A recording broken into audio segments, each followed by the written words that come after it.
À part si vous venez d'être décryogénisé, vous n'êtes pas sans savoir que les agriculteuristes sont en colère et il y a de quoi.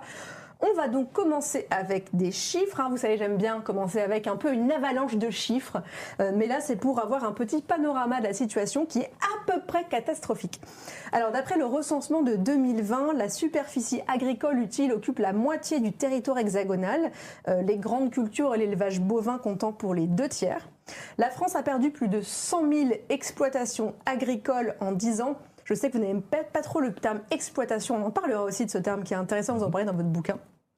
Donc la France compte aujourd'hui à peu près, je ne parle pas que la France hexagonale, je parle France entière avec les Outre-mer, à peu près 416 000 exploitations agricoles, c'est 4 fois moins qu'en 1970.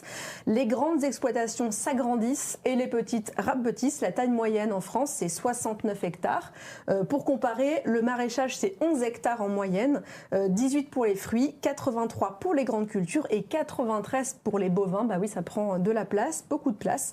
5% des plus grandes exploitations, donc supérieures à 200 hectares, occupent un quart de la surface agricole utile, donc c'est quand même squatté par des grandes exploitations.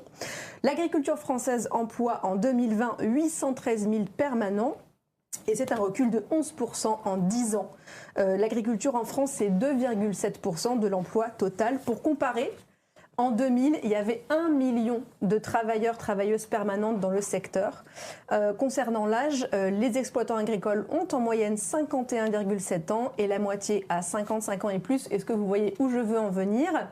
Il n'y a que 14% de moins de 40 ans, donc d'ici 10 ans, un agriculteur sur 3 partira à la retraite. Et on va voir au début de cette émission pourquoi c'est compliqué justement d'avoir des personnes qui s'installent ou qui reprennent les endroits où on cultive des choses.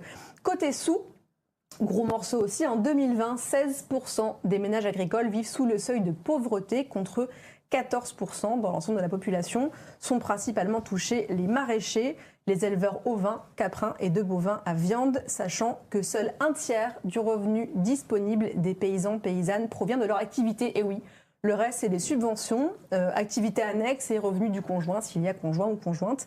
Et pour finir avec cette avalanche de chiffres qui ne donne pas du tout le moral, vraiment bon vendredi soir, on rappelle que notre pays est le premier producteur agricole européen avec une valeur de production de 88,2 milliards d'euros.